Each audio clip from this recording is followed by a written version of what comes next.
Boy, si teacher nagalit. Ba't nga ba nagalit to? Pero bago natin panoorin yan, so maglalagay muna ako nitong lip serum ano, kasi nga yan, ang itim ng labi ko. Yan, para maganda-ganda naman kapag nakaharap ako sa inyo, di ba? 235 lang to boy, kung gusto mo ng ganito, andyan yung yellow basket sa baba. Click mo na yan.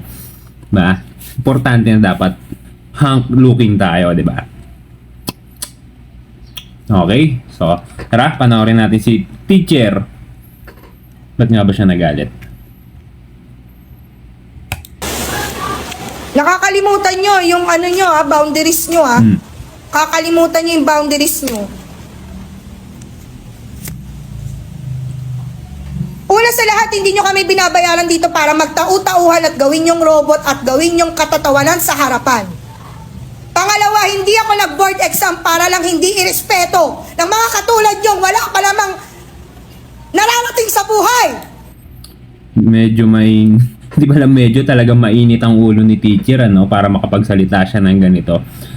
Hindi daw siya nag-board exam para hindi irespeto ng mga katulad nyo na wala pang nararating sa buhay. Siyempre, ma'am, estudyante pa eh. Ang kakapal ng mga mukha nyo. Alam mo boy, yung nakikita ko dito parang ano to eh, parang sa pang sarili niya, scripted yung galit niya. Hindi ko nakikita na genuine yung galit niya. So, she's doing that for the views only. Kaya nga siya naka-live eh, di ba?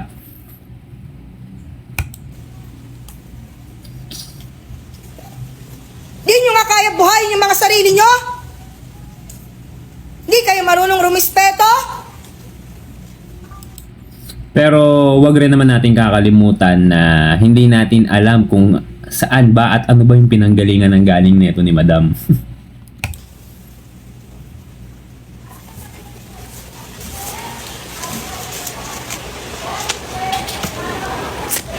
Mag-board exam din kayo para malaman nyo kung hanggang saan kayo.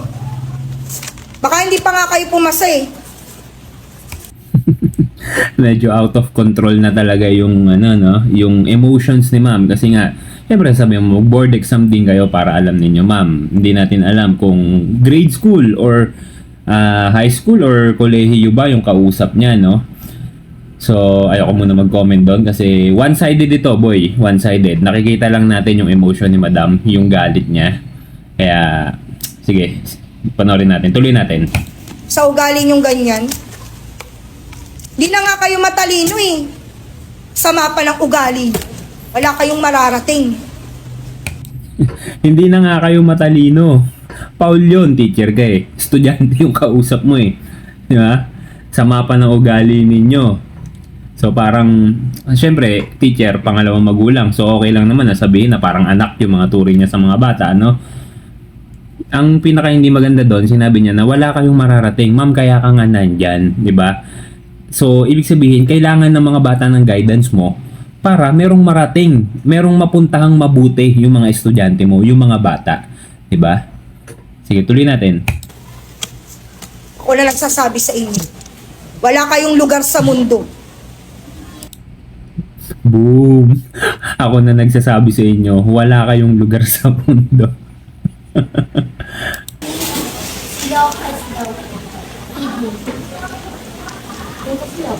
Bumaba ka na doon! Tatawa ka pa? Galit na galit talaga si Mama, no? Ingrato.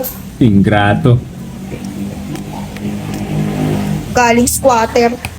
Ayun ang pinaka hindi talaga maganda sa sinabi niya, no? Ugaling squatter. Alam mo, Madam, ano?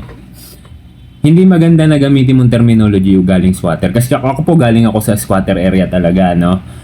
So, para sa kaalaman na marami, ang squatter po, hindi po ibig sabihin yan, lahat ng tao, lahat ng taong nakatira sa squatter area, wala pong pinag-aralan. Marami po dyan mga degree holder. Diba? Marami kaming kapitbahay na mayayaman na mas pinili lang tumira kasama ng mga taong nakatira rin sa squatter, which is sa squatter area, kasi nga sa squatter masaya po.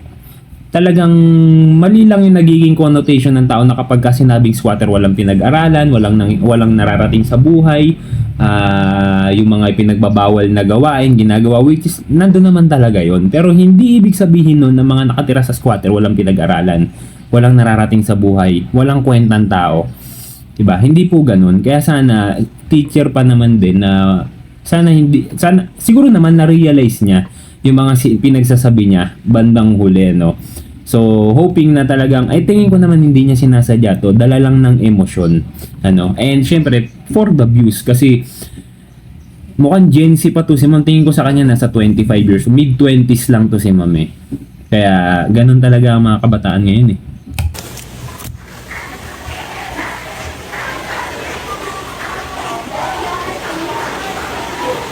Nang mararating sa buhay. Okay, so yan kung sa opinion ko lang, so she did the video, no, she did that for the views lang talaga, and siguro pinipilit niya makapaglabas ng mga salita na aaprubahan ng mga taong nanonood sa kanya, kaya ganun yung mga lumalabas sa bibig niya. So ayun, napanood ko sa balita, parang nakarating na to sa DepEd, ano, hayaan na natin sila ang maghusga, and hoping naman na sana wag husgahan lahat kaagad ng mga tao, dahil eto mukhang bata pa to si Madam, and for sure natuto na siya sa kung ano yung nangyari sa kanya. So ano yung mga bagay na pwede nating matutunan dito sa naging issue ni teacher, ano? Unang-una, kapag meron kang gustong i-reprimand, whether anak mo, estudyante mo o empleyado mo, do it privately. Kausapin mo ng pribado. Huwag mong kakausapin, huwag mong hihiyain o huwag mong pagagalitan sa harap ng maraming tao. Okay? So kapag gusto mo namang purihin ang isang tao, do it publicly. Okay? Kasi kapag pinuri mo siya sa harap ng maraming tao, doon niya ma-appreciate yung ganda ng ginawa niya o yung kabutihan na ginawa ng tao, 'di ba? So gawin mo 'yan publicly. So yan tatandaan natin, ha. So pangalawa, ano yung pwede pa nating matutunan dito? So base sa naging emosyon ni Ma'am, maging accountable tayo para sa mga salita na lumalabas sa bibig natin.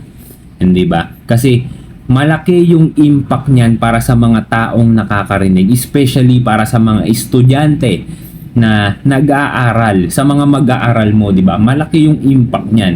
So, hindi kasi lahat ng tao na kapag nakarinig ng mga ganyang klaseng katatalim na salita ay namomotivate. Merong mga bata na kapag nakarinig ng mga ganyang klaseng kaanghang na salita, imbis na ma-motivate, nade-degrade, nade-demotivate, di ba? Kaya maging accountable tayo para sa mga salita na lumalabas sa ating bibig. Lalo na kapag ganyan pa ang profession mo, di ba? So, pangatlo at ang pinaka-importante sa lahat, huwag kang magla-live.